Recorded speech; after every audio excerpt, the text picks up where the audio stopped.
Sometimes you win 5 games in a row and score 11 runs in back-to-back games. And sometimes you get no hit through 6 innings and your offense kind of falls asleep. That's baseball, Susan.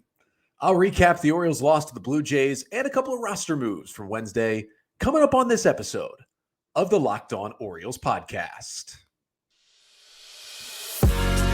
You are Locked On Orioles, your daily Baltimore Orioles podcast. Part of the Locked On Podcast Network, your team every day. Hey there, Orioles fans. Today is Thursday, June 15th, 2023, and welcome back to the Locked On Orioles podcast, part of the Locked On Podcast Network, your team every day. As always, I'm your host, Connor Newcomb. And coming up on today's episode, we are going to recap a tough Orioles loss as they fall 3-1 to the Toronto Blue Jays on Wednesday night. I'll get you the 5 things you need to know from that game, including a great start from Kyle Bradish, the offense being a little silent, and Jose Barrios just going out there and dominating the Orioles. Then we'll talk about the 2 roster moves that the Orioles made on Wednesday before the game. 1, Joey Ortiz is back. Is he here to stay this time? And Reed Garrett, a new member of the Orioles bullpen. But that's all coming up on this episode of the Locked On Orioles podcast, which is brought to you by eBay Motors. A championship team is about each player being a perfect fit. Same with your vehicle. So for parts that fit, head to eBay Motors and look for the green check. Stay in the game with eBay Guaranteed Fit. ebaymotors.com. Let's ride. eBay Guaranteed Fit, only available to U.S. customers, eligible items only, exclusions apply. So we'll start this one with an Orioles loss. Final score from Oriole Park at Camden Yards on Wednesday night. In Game 2 of a 3-game series, it's Blue Jays 3 and Orioles 1, the final in that one. As the O's 5-game winning streak is snapped, it evens up this series at 1 game apiece, sets up a rubber match here on Thursday afternoon. And with the loss, the Orioles, again, losing their winning streak. But you still look at that record, 42 and 25 on the season. It is their first loss to the Blue Jays this year after winning their first 4 against Toronto here in 2023. And I'm going to get you the 5 things you need to know from the Orioles 3-1 loss to the Blue Jays. And the first thing you need to know is, frankly, the Orioles offense just had a bad night. I mean, really no other way to put it. Orioles did score a run in the 9th inning, which I'll get to, but 1 run on 6 hits for the Orioles at the plate. They struck out 6 times. They walked only once, and it was Austin Hayes who walked, probably the most surprising guy of the 9 in the order to do that. They just did not get much going. Yes, it's surprising when they scored 11 runs on Sunday. They scored 11 runs Tuesday night against the same Blue Jays team, and then they just can't get it going on Wednesday. It's surprising, but it's baseball. It's a 162-game season, and this will happen from time to time, even to very good teams like the Orioles are. Second thing you need to know from this one is that a big reason why the Orioles only scored 1 run in this game was Jose Barrios was tremendous on the mound for the Toronto Blue Jays. Barrios, who had such a disaster 2022, he's been amazing here this season. And Barrios goes 7 2/3 scoreless, 3 hits, 5 Ks, and just 1 walk on 90 pitches. O's only had 5 hard hit balls against him, and he took a no-hitter into the 7th inning before Adley Rutschman singled to lead off the 7th to break up the no-no. But Barrios, I mean, he really did once again look like the pitcher that he was in Minnesota and the pitcher he was early on after he was traded to the Blue Jays. Now, it wasn't a lot of swing and miss stuff for Barrios. He only got 8 whiffs on 37 swings from Orioles hitters, but it was soft contact. It was a lot of outs early in the count. He kept his pitch count way down, and the Orioles did get a couple of runners on in the 8th, but he was the big reason why. I mean, really, he just pitched well. You got to tip your hat to him. Speaking of pitching, though, the third thing you need to know from this one is that Kyle Bradish was almost as good on the other side for the Orioles. Bradish, in his last start in Milwaukee on Thursday, he had that bad first inning where he gave up 3 runs. And then after that, he went 4 scoreless and struck out 10 batters. Well, this start was a little different, but ended up better in the score sheet. Bradish goes 7 innings in this one, allowing just 1 run on 4 hits. Now, he only struck out 1 batter, but he did not walk anyone. And he allowed 8 hard hit balls in the 7 innings of work, 98 pitches, and lowered his ERA to 3.90 on the season. The only blemish was he just hung an off-speed pitch to George Springer in the 6th inning And George Springer absolutely annihilated a baseball for a solo home run that gave the Blue Jays a 1-0 lead in the sixth. Hit it 108 miles per hour off the bat, 437 feet, easily cleared the big wall in left field to put the Jays on top. But otherwise, Bradish was just kind of cruising along, and you rarely see a Kyle Bradish start with one strikeout and no walks, especially when he pitches this deep into the game. But the Blue Jays just were not swinging and missing at anything from Bradish. He had a season-low 4 whiffs in this game on 41 Toronto swings. And somehow it didn't matter. Now, it was a little bit of a different pitch mix for Bradish, who threw the sinker 28 times and the slider 28 times. Generally, he's been more slider than anything else. And then it was 20 curveballs, 20 fastballs, and then he threw just 2 changeups. Unfortunately, one of the 2 changeups he threw on the night was the home run that he allowed to Springer in the only run. That's just kind of unfortunate. Throw 2 of a type of pitch out of 98. One of them, you give up a dinger. It's probably why he didn't go back to it for the rest of the night. But yeah, I mean, honestly, the way I was intrigued by Bradish's start, what made me feel good is, yeah, it's not great that he's not getting a lot of swings and misses in this start, but if you can go 7 innings, if you don't walk anybody, I'm fine with only striking out one guy. I'll take 7 innings and 1 run. I don't care how many strikeouts there are. That gives you a great chance to win a game. O's offense just didn't do it, but gave him an amazing chance right here. And listen, for Kyle Bradish, the walks have been an issue in his past. So to walk nobody, that is huge for him. And to get some soft contact and to keep pitching through innings, yeah, you don't love 4 whiffs and 1 strikeout, but I take this as a positive step for Kyle Bradish on Wednesday night. Fourth thing you need to know as we stick on the pitching side from the Orioles, they did give up 2 runs out of the bullpen in this game, both coming in the 8th inning and both being charged to DannyCoulombe, who just looked a little rusty in this one. And you really can't blame him. Coulombe hadn't pitched in 8 days. His last outing was on June 6th in Milwaukee. That was the first game of the series against the Brewers. Then he came down with some sort of sickness or illness, and he didn't pitch for 8 days. Now, the O's never put him on the IL, but he was never really warming up even in these last few games. Finally, he gets back out there, takes over in the top of the 8th in a 1-0 game, and just didn't have it. A walk, a couple of hits. One was an infield hit, but he allowed a couple stolen bases, wasn't really holding runners well. He balked as well.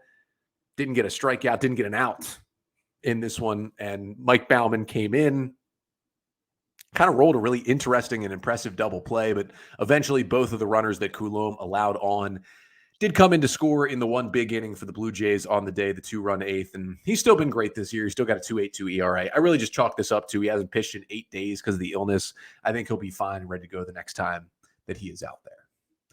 And the 5th and final thing you need to know from the Orioles' 3-1 loss to the Toronto Blue Jays is, hey, at least the Orioles rallied late in this game. Like, yes, they were no hit through 6 innings, but they got the single in the 7th, didn't do much else there. Then in the 8th inning, got a couple of runners on base in that one. Gunnar Henderson, though, had a chance to come up and tie the game. They brought in the lefty Tim Misa, who's so tough on lefties, and Henderson grounds out. Ball beat him by a quarter of a step to first base to end the inning. But then they didn't go down without a fight in the 9th inning against Jordan Romano, who the O's have already touched up a couple of times this year. And they go out there and, Rutschman and Santander are retired, but O'Hearn singles, Hayes singles, Aaron Hicks singles with an RBI single to keep his on-base streak alive with the Orioles, making it a 3-run game. And they get Adam Frazier to the plate, who did homer Tuesday night, has 8 homers on the season. They pinch ran Jorge Mateo at first to get a gapper to tie the game, and unfortunately Frazier struck out. But you like to see the rally. I mean, even when you only score 1 run, you rally in the 8th and 9th, and you get the tying run to first, the winning run at the plate in the 9th inning. You got to feel good about that when your offense was dead for most of the day. And that's been a theme for this Orioles team all year. Like, they do not go down without a fight. And despite the loss, it was the same thing on Wednesday night. But before that loss on Wednesday night, the Orioles did make a couple of roster moves. And they were 2 interesting moves. Now, one of the guys they called up made his Orioles debut on Wednesday night. And the other guy has already debuted for the Orioles this year. And that guy is Joey Ortiz. But the question on Ortiz is, now that he's back in the big leagues, is he going to stick this time? Try to answer that question coming up next. But first, this episode of the Locked On Orioles podcast is brought to you by Birddogs. Now, Birddogs are absolutely the most comfortable pair of shorts you are ever going to own. The stretch shorts are designed to fit slimmer through the thigh and the leg, giving you a kind of a sculpted look, but also feeling good and looking good. They fit way better than any regular shorts. I can tell you, I got 2 pairs. They fit me the best out of anything. And they have this amazing fabric that kind of wicks the sweat away. They got anti-stink and sweat-wicking fabric that keeps you cool and dry all day long, especially here in the summer. We're getting into mid-June. We're getting close to the solstice. It's going to start getting real hot in Baltimore. These shorts help. And I love the shorts. I've got 2 pairs. I wear them all the time. They've got the lining on the inside as well, which makes it super comfortable. So if you want to get your hands on some of these amazing shorts and pants as well, go to birddogs.com/lockedonmlb. Now, make your order. And when you do that, you can also get a free Yeti-style tumbler with that order. That's birddogs.com/lockedonmlb for a free Yeti-style tumbler with your order of these amazing shorts and pants. You won't want to take your Bird Dogs off. We promise you that. So the Orioles fall to the Blue Jays 3-1 on Wednesday night, evening this 3-game series at 1 game apiece. But maybe more notable than what happened in the game were the roster moves that the Orioles made on Wednesday afternoon. Let's start with the first one that they made. This is something that I talked about earlier this week on Tuesday's episode. The Orioles recalled Joey Ortiz for his second stint in the big leagues with the Orioles. Ortiz looks like he's technically going to be the replacement for Ryan Mountcastle. Now, I talked about this on Wednesday's episode after the Orioles put Mountcastle on the injured list and activated Mark Colesbury as a third catcher. I told you the reason they did it, and that was the exact reason. They waited so long till first pitch because they were still deciding whether Mountcastle needed to go on the IL or not. And because they basically IL'd him at 6:55 on Tuesday night, Colesbury was the only guy there, the only hitter there on the taxi squad. So they just wanted to make sure they'd play with 26 players. And so they activated him. He got to catch the 9th inning of the blowout win on Tuesday. Well, they ended up optioning him to AAA, and Joey Ortiz is recalled. And I talked about how it was either going to be Ortiz, Cowser, or Westberg probably. And I said, advantage Ortiz because he is on the 40-man roster. He's a right-handed hitter to replace Mountcastle, and he's been here before this year. That's exactly what happened. So Ortiz rejoins the roster. Now, he did not play in Wednesday night's game, was not in the lineup, and neither was Jorge Mateo, which was interesting. O's went Gunnar Henderson at short, Adam Frazier at second, and Ramon Arias at third on Wednesday.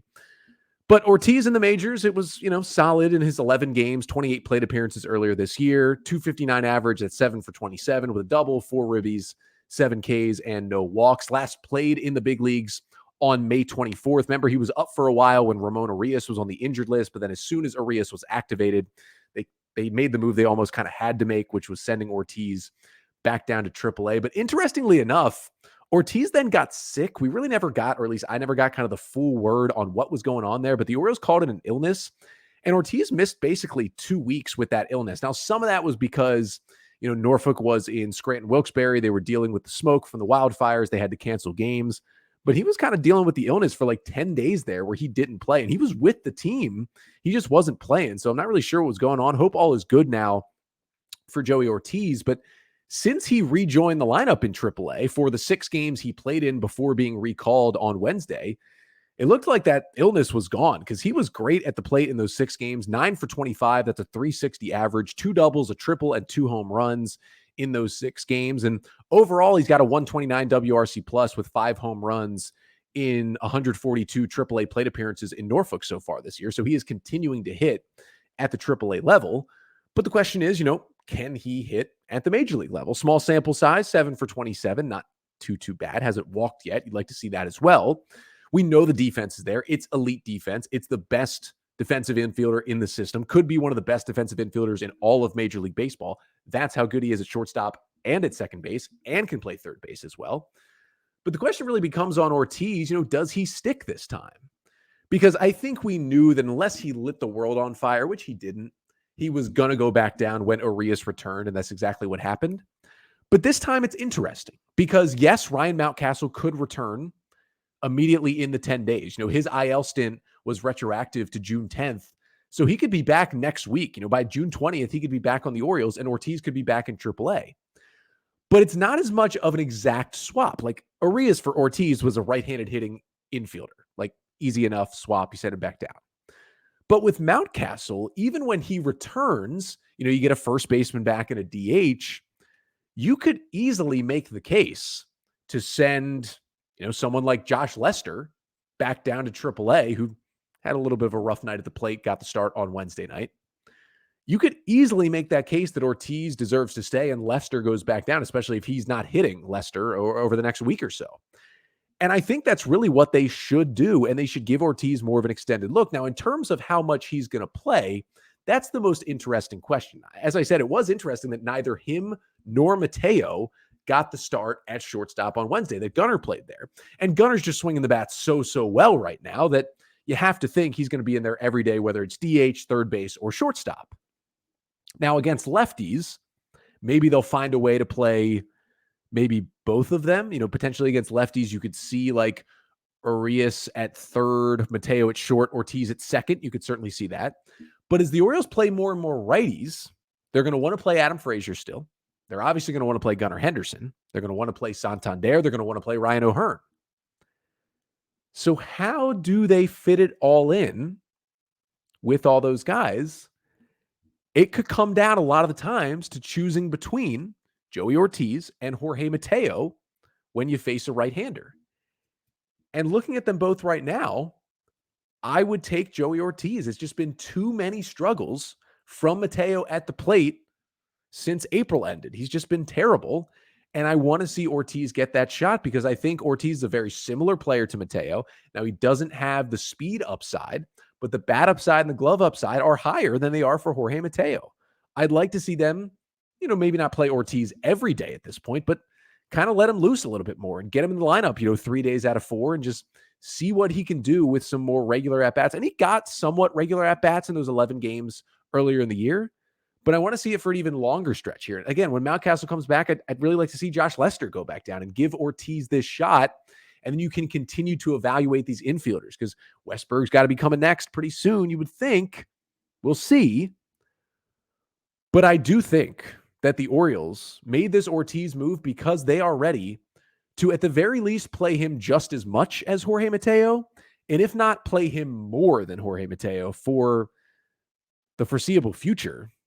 Now they're going to keep them both. I don't see a Mateo DFA coming at any point, but I think you got to go with a different way. Mateo's just not hitting, and Ortiz has shown in AAA and a little bit the bigs that he can, and I'd like to see him do it in an Orioles uniform. But the Orioles did make one more roster move on Wednesday. This one came a little closer to the game. They didn't be made together. They were a couple hours apart, but this one was on the pitching side. So we saw a guy who's been in the bullpen all year go to the IL, and a new face join the Orioles bullpen. We'll talk about who it is and what he could contribute coming up next. So the Orioles fell to the Blue Jays 3-1, meaning this series is tied at 1 game apiece. Game 3 for all the marbles in this series is coming up here on Thursday afternoon. A day game at Oriole Park at Camden Yards to finish off the 6-game homestand. It's getaway day for the Orioles before they head to Chicago. 1:05 p.m. Eastern time start in this one. And Tyler Wells, who I think we all can agree is the Orioles ace right now, is going to take the hill in this game here on Thursday, looking for a series win. A 3.24 ERA, 74 Ks in 75 innings over 13 starts for Wells so far this season. He just continues to get guys out in different ways, and the 28-year-old righty just continues to look better and better, I feel like, every time he steps on the mound. Last start against Kansas City, 6 2/3 innings, 5 hits, 2 runs, 4 Ks, and 1 walk. And he will go up against the lefty for Toronto. That is Yusei Kikuchi, who's having a little bit of a better season this year after a really rough 2022. Now, with the lefty in there and with it being the day game after a night game, expect to see James McCann catching with probably Adley DHing. Expect to see maybe Mateo and Ortiz in the lineup. And expect to see a little bit of Ryan McKenna potentially in the outfield as well. But Kikuchi, the 31-year-old lefty, 66 1/3 innings, 13 starts, a 4.34 ERA with 64 strikeouts in that time. His last start against Minnesota, pretty solid. 5 innings of 2-run baseball with 4 strikeouts. And the Orioles so far this season, they have seen Kikuchi back in Toronto on May 19th. Orioles got him for 3 runs on 3 hits in just 4 2/3 innings. Mountcastle did get him with a big home run. He has owned Kikuchi Unfortunately, Mountcastle on the IL, so somebody else is going to have to get some big hits off the Blue Jay left-hander. And you can listen to and follow along with every pitch of the Orioles' hometown radio broadcast of today's final game of the series with SiriusXM on the SXM app. Just search Orioles. And we could see in this game, as I mentioned, Joey Ortiz probably in the starting lineup against the left-hander. But he wasn't the only roster move that the O's made on Wednesday. They also called up Reed Garrett. And Reed Garrett actually made his Orioles debut in the ninth inning on Wednesday, pitched a scoreless ninth inning, top of the ninth, to keep the game at 3-0 at the time. Garrett came in there and, did he give up a couple of base runners? Yes, he did, but maybe the nerves a little bit high for his Orioles debut. 1 inning, no Ks, no walks, 2 hits, but no runs, the important thing, 2 hard hit balls and 14 pitches for Reed Garrett in his Orioles debut. We saw the repertoire went with 7 four-seam fastballs. It was 95 to 97. We saw 4 sliders. It's a really hard, tight slider. It's kind of 91 to 92. And then he's got a good splitter. He only threw it 3 times. It's kind of 87, 88. His only whiff on 7 swings was on that splitter, but that's really his go-to strikeout pitch, or at least it was in AAA. But I know many of you wondering, who is Reed Garrett? Well, Reed Garrett is a 30-year-old right-handed pitcher who the Orioles signed to a minor league deal this offseason.